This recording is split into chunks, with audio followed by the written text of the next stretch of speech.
জয় গুরু বন্দে পুরুষোত্তমম পরম পিতা রাতুল শ্রীচরণে আমার শতকোটি প্রণাম। প্রণাম জানাই জগৎজননী শ্রী শ্রী বড়মা শ্রীচরণে, প্রণাম জানাই পরম পূজ্য পাদ শ্রী শ্রী বরদাস শ্রীচরণে, প্রণাম জানাই পরম পূজ্য পাদ শ্রী শ্রী আচার্য দেবের শ্রীচরণে।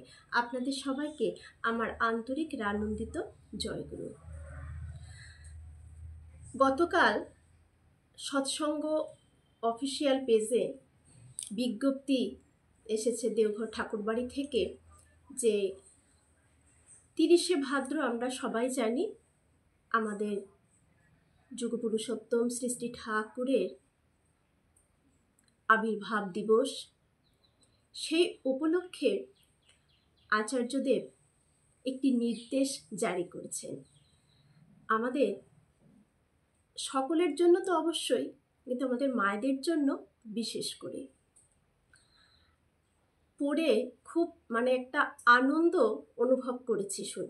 যখন আমি বিজ্ঞপ্তিটা পড়লাম রাত্রে, একটা আনন্দ প্রকাশ হলো। এই যে আচার্যদেব যে নির্দেশটা করেছেন, এটাই কিন্তু ইষ্ট নির্দেশ। শ্রী শ্রী ঠাকুরের জন্ম মহোৎসবের দিন ঠাকুরের উপহার কিন্তু এটাই হবে আমাদের সকলের। এটাই কিন্তু একটা বড় উপহার। এটা আমরা সকলেই যেন পালন করি। আর আমি আশা রাখছি যে যারা যারা পড়বেন বা ভিডিও থেকে শুনবেন, তারা অবশ্যই এটা পালন করবেন, কারণ এটাই ঠাকুরের সব থেকে বড় উপহার এবারে ঠাকুরের জন্ম মহোৎসবের। কারণ আচার্য নির্দেশ মানেই ইষ্ট নির্দেশ, যেটাতে আমার ঠাকুর খুশি হবেন। আসুন দেরি না করে বিজ্ঞপ্তিটা আমরা শুনে নিই।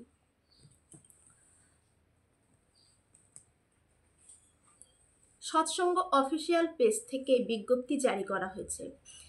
শ্রাবণ মাসে জগৎজননী শ্রী শ্রী বড়মার জন্মোৎসব উদযাপন এবং শ্রাবণ মাতৃ সম্মেলন পরিক্রমা উপলক্ষে বিভিন্ন স্থানে মায়েরা সম্মিলিতভাবে সংশ্লিষ্ট স্থানে অর্ঘ্য সংগ্রহ করেছিলেন।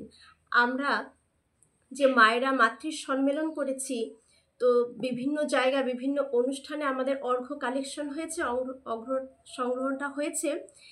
সেটাই খরচের পর উদ্বৃত্ত অর্ঘ্য কিভাবে ব্যবহার করা হবে সে বিষয়ে বিভিন্ন স্থানের মায়েরা শ্রী শ্রী আচার্যদেবের নিকট নিবেদন করেন। বিভিন্ন স্থানের মায়েরা এটা আচার্যদেবের কাছে নিবেদন করেছে যে মাতৃ সম্মেলনের যে আমাদের উদযাপনগুলো হয়েছে, সেই উদযাপনের পর যে অর্ঘ্য উদ্বৃত্তটা হয়েছে সেটা কি করব সেটা জানতে চেয়েছিলেন। সেই উত্তরে আচার্যদেব আমাদের সঠিক সময়ে ইষ্ট নির্দেশ পাঠালেন। শ্রী শ্রী আচার্যদেবের নির্দেশ অনুসারে সকলকে জানানো যাচ্ছে যে শ্রাবণ পরিক্রমা ও শ্রী শ্রী বড়মার জন্মোৎসব উপলক্ষে সংগৃহীত অর্ঘ্যের উদ্বৃত্ত নিজ নিজ স্থানে আগামী 30শে ভাদ্র 16ই সেপ্টেম্বর অনুষ্ঠিতব্য পরম প্রেমময় শ্রী শ্রী ঠাকুরের আবির্ভাব দিবস উদযাপনে ব্যয় করবেন। আমি আরেকবার পড়ছি। শ্রী শ্রী আচার্যদেবের নির্দেশ অনুসারে সকলকে জানানো যাচ্ছে যে শ্রাবণ পরিক্রমা ও শ্রী শ্রী বড়মার জন্মোৎসব উপলক্ষে সংগৃহীত অর্ঘ্যের উদ্বৃত্ত নিজ নিজ স্থানে আগামী 30শে ভাদ্র 16ই সেপ্টেম্বর অনুষ্ঠিতব্য পরম প্রেমময় শ্রী শ্রী ঠাকুরের আবির্ভাব দিবস উদযাপনে ব্যয় করবেন। যে স্থানে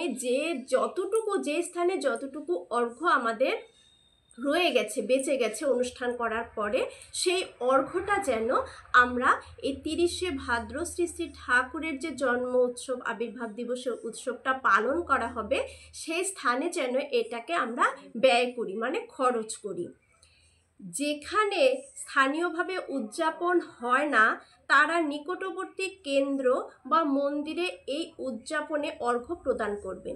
যেসব স্থানে স্থানীয়ভাবে অনুষ্ঠান ঠাকুরের জন্ম উৎসবটা পালন হয় না, তারা কি করবেন, তাদের এলাকার বা আশেপাশের যে কেন্দ্র আছে বা মন্দির আছে সেইখানে এই অর্ঘ্যটাকে দিয়ে দেবেন, যাতে ঠাকুরের উৎসবে এটা পালন করা হয়। আবার এটা কিন্তু একটা কড়া কথা বলেছেন যে অর্ঘ্য প্রদান করবেন, কেউ কোনো উদ্বৃত্ত অর্ঘ্য জমিয়ে রাখবেন না। যদি অর্ঘ্য থাকে ভাবি যদি না রেখে দেই পরবর্তী অনুষ্ঠান বা সামনের বার কাজে লাগাবো, এটা কিন্তু করা যাবে না। এটা কিন্তু আচার্যদেবের কড়া নির্দেশ। কেউ কোনো উদ্বৃত্ত অর্ঘ্য জমিয়ে রাখবেন না। যথা সময়ে যথাযথভাবে অর্ঘ্য ব্যয়ের জন্য সকলকে অনুরোধ জানানো হচ্ছে। তাহলে এই অর্ঘ্য কোনোভাবে আমরা যেন জমিয়ে না রাখি।